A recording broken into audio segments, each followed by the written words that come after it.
ये क्वेश्चन है अपना रिजिड बॉडी रोटेशन का। एक जाइंट व्हील है ये, इसका रेडियस है 2 मीटर और इसका आरपीएम है 300 आरपीएम 10 सेकंड में से पहुंचाना है। उसके लिए टॉर्क कितना रिक्वायर्ड है वो बताना है और इस व्हील का मास है 100 केजी। इनिशियली वो रेस्ट पे है, तो इस क्वेश्चन को कैसे करेंगे ये देखना है और ये भी पता लगाना है कि इसकी काइनेटिक एनर्जी कितनी होगी जब रोटेशन 300 आरपीएम पे ये चल रहा होगा। तो इसे करते हैं। तो सबसे पहले ये व्हील है अपना,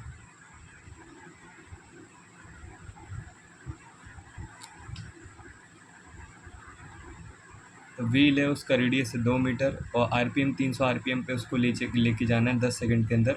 तो उसके लिए कितना टॉर्क रिक्वायर्ड होगा वो हमें कैलकुलेट करना है। तो सबसे पहले पता होना चाहिए टॉर्क क्या होता है। टॉर्क होता है फोर्स इनटू परपेंडिकुलर डिस्टेंस, तो ये हम जानते हैं। तो इसे कैसे यूटिलाइज करना है, इनिशियली जब वो रेस्ट पे है तो इनिशियल ओमेगा यानी एंगुलर वेलोसिटी, क्योंकि एक होता है लीनियर, कोई चीज़ अगर स्ट्रेट लाइन में चल रही होती है तो वो लीनियर वेलोसिटी होती है, पर इधर पे रोटेशन हो रहा है क्योंकि ये अगर घूम रहा है व्हील तो उसमें क्या है एंगुलर वेलोसिटी आएगी। तो एंगुलर वेलोसिटी इनिशियली क्योंकि रेस्ट पे है तो ज़ीरो हो गई। फाइनल हमें कैलकुलेट करनी है, तो फाइनल हमें कितनी चाहिए तो वो निकालनी पड़ेगी। तो हमें बोला जा रहा है कि 300 आरपीएम में 10 सेकंड में पहुंचाना है, तो टॉर्क कितना रिक्वायर्ड है, यानी 300 आरपीएम उस टाइम उसकी क्या है आरपीएम दे रखे हैं, तो इससे ओमेगा निकलना पड़ेगा, यानी 10 सेकंड पर वो 300 आरपीएम पे चल रहा होगा। तो हमें एंगुलर वेलोसिटी फाइनल निकालनी पड़ेगी। तो फाइनल निकालनी है तो ओमेगा क्या होता है एंगुलर वेलोसिटी, और एंगुलर वेलोसिटी का in terms of RPM formula होता है कैलकुलेट करने का 2πn/60। तो ये हम निकाल लेंगे 2πn आरपीएम कितना चाहिए 300 इंटू 60, यानी 10 सेकंड बाद वो इस स्पीड पे होगा। तो ये जब हम कैलकुलेट करेंगे तो ये कितना आएगा, ये 5 से चले जाएगा तो 10 पाई रेड पर सेकंड। ठीक है, तो ये इतना आ रहा है, ये 10 सेकंड बाद ये इस स्पीड पे पहुंच जाएगा, यानी 0 से 10 रेड पर सेकंड, क्योंकि 300 आरपीएम पे होगा 10 सेकंड बाद। तो इस केस में टॉर्क कितना जनरेट होगा या कितना टॉर्क हमें देना पड़ेगा कि वो इस स्पीड पे या इस एंगुलर वेलोसिटी इस आरपीएम को रीच कर पाए। तो उसके लिए हमें ये करना पड़ेगा, हमें इक्वेशन ऑफ मोशन का यूज़ करना पड़ेगा। तो वी ये जानते हैं हम, v is equal to u plus c t होता है। एंगुलर के केस में omega is equal to initial angular velocity alpha, angular acceleration t time कितना लग रहा है, और फाइनल हमने कैलकुलेट कर लिया 10 सेकंड बाद। तो फाइनल हमारे पास कितना है, फाइनल है हमारे पास 10 पाई, इनिशियल हो जाएगा 0। अल्फ़ा कितना होगा, अल्फ़ा तो हमें नहीं पता है, एंगुलर एक्सेलरेशन की पर सेकंड कितना है, एंगुलर वेलोसिटी में चेंज आ रहा है, और 10 सेकंड बाद के लिए हमने ये कैलकुलेट किया था। तो 10 सेकंड की ये वैल्यू इनिशियल 0 है, तो इधर से अल्फ़ा कैलकुलेट हम कर सकते हैं। तो इधर से अल्फ़ा जो आ जाएगा और 10 रेड पर स्क्वायर सेकंड आ जाएगा। तो यानी ये एंगुलर एक्सेलरेशन है।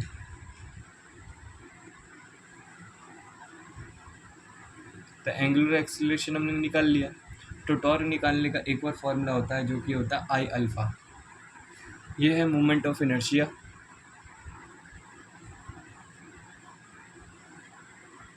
और ये है alpha angular acceleration. Angular acceleration हमने फाइंड आउट कर लिया और ये इससे निकाल सकते हैं। अब torque into f into r भी होता है, पर इधर पे हमारे पास फोर्स नहीं था, इधर एंगुलर एक्सेलरेशन इसकी हेल्प से जो गिवन पैरामीटर्स थे उससे निकाला। अगर कहीं पे रेडियस ऑफ फोर्स निकालने का अगर हमें दे रखा होता या उससे भी कर सकते हैं, पर ये एक तरीका इससे भी हम इसे कैलकुलेट कर सकते हैं। तो जब हमने ये फॉर्मूले में, अब ये जो आई है मोमेंट ऑफ इनर्शिया इस व्हील के लिए जो होगा वो हमें कैलकुलेट करना पड़ेगा, जो कि होता है आई व्हील के केस के लिए 1/2 mr²। अब जो m जो है इधर पे जो मास दे रखा है इसका वो m हो गया इधर पे, जो कि 100 kg है, r रेडियस दे रखा है। तो मोमेंट ऑफ इनर्शिया I जो निकलेगा वो हो जाएगा 1/2 mr² है, वैल्यू बस रख देंगे 1/2 m कितना है 100 kg का डिस्क और उसका रेडियस कितना है 2। तो इससे, क्योंकि देखो ये एंगुलर के केस की बात कर रहे हैं, तो एंगुलर के केस में हम मोमेंट ऑफ इनर्शिया कैलकुलेट करते हैं। तो इधर पे हम टॉर्क कैसे निकालेंगे, इसको कैलकुलेट कर लेंगे। तो ये कितना हो जाएगा, ये हो जाएगा ये इधर पे 100 इंटू 2, क्योंकि इधर ये 2 से 2 कट जाएगा एक, और ये 200 रह जाएगा। और ये हमारे पास जो ये है एंगुलर एक्सेलरेशन वो कितना है पाई, तो 200 पाई हमारा आ जाएगा। तो इसे हम और कैलकुलेट करेंगे तो पाई की वैल्यू होती है 3.14, इसे मल्टीप्लाई करेंगे तो कितना आ जाएगा 628 न्यूटन पर मीटर। अब इससे ये भी देख सकते हैं न्यूटन किसकी यूनिट है, फोर्स की, और आर किसकी यूनिट है, यानी रेडियस की। तो ये टॉर्क एफ इंटू आर करके भी इसे ये देख सकते हैं। पर हमें फोर्स और रेडियस दोनों पता होनी चाहिए, पर फोर्स इधर पे हमें डायरेक्टली नहीं पता थी, तो हमने इस तरीके से निकाली। अगर हमें ये फोर्स भी दे रखा होता है इधर पे कितना एक्ट कर रहा है इस केस में, तो अगर हमें इधर फोर्स पता होता है कितना लग रहा है इसके रेडियस के या टेंजेंशियली इस पर, तो भी हम टॉर्क कैलकुलेट कर सकते थे। तो उससे ये बता सकते थे फाइनल कितना पहुँचेगा। अगर फोर्स जितना होता वो हमें पता चल जाता तो हम टॉर्क निकाल लेते। टॉर्क से हम इधर पे वैल्यू पुट करके इधर से भी अल्फ़ा निकाल के भी ये रिवर्स भी कर सकते थे। तो तरीके हैं, डिफरेंट डिफरेंट तरीक़ों से हम कर सकते हैं। तो इधर पे हमने ये टॉर्क कैलकुलेट कर लिया कि इतना टॉर्क हमें रिक्वायर्ड होगा अगर हमें रेस्ट से इस व्हील को 300 आरपीएम 10 सेकंड में पहुंचाना है। यानी 10 सेकंड में अगर 300 आरपीएम पहुंचाना है तो इतना टॉर्क रिक्वायर्ड होगा। क्योंकि टॉर्क क्या है, टॉर्क है रोटेशनल फोर्स एक तरीके का जो हम किसी चीज़ पे लगाते हैं जिससे वो घूमता है। तो अगर उसका आरपीएम इतना पहुँचाना है तो 10 सेकंड बाद अगर उसका स्पीड इतना पहुँचाना है तो हमें उसे इतना टॉर्क देना पड़ेगा, 628 न्यूटन मीटर। तो जहाँ तक है ये चीज़ क्लियर होगी। अब उसके बाद हमें पता लगाना है कि जब ये 300 आरपीएम पे घूम रहा होगा, यानी जब इसको इतनी आरपीएम दे दिया हमने टॉर्क लगा के, इतना दे के 10 सेकंड के बाद इतना स्पीड हो गया होगा, उस टाइम पे काइनेटिक एनर्जी इसकी कितनी होगी। तो काइनेटिक एनर्जी एक हम जानते हैं 1/2 mv² होता है, इस पढ़ा है हमने। पर ये लीनियर के केस के लिए, जब एक सिंगल ट्रांसलेशन मोशन है, रोटेशन के केस में आई ओमेगा स्क्वायर हो जाता है, क्योंकि ये लीनियर है, ये एंगुलर है, ये मास है, ये मोमेंट ऑफ इनर्शिया है। तो इधर पे हमने ये निकाला और हमें पता है इधर पे आई जो है वो है mr²। तो mr² से हमें ये पता है कि इधर पे वैल्यू कितनी होगी, तो इधर पे इसकी वैल्यू आ जाएगी ये 200। हमने ऑलरेडी ये कैलकुलेट कर रखा है कि आई कितना है 200। तो 200 इधर आ जाएगा। ओमेगा कितना है अपने पास, ओमेगा है 10 पाई। 10 पाई का स्क्वायर करेंगे तो काइनेटिक एनर्जी जो टोटल आ रही है वो आ जाएगी 10⁴ पाई स्क्वायर, इस तरीके से। और इसी को अगर हम कैलकुलेट करेंगे तो ये हो जाएगा 9.9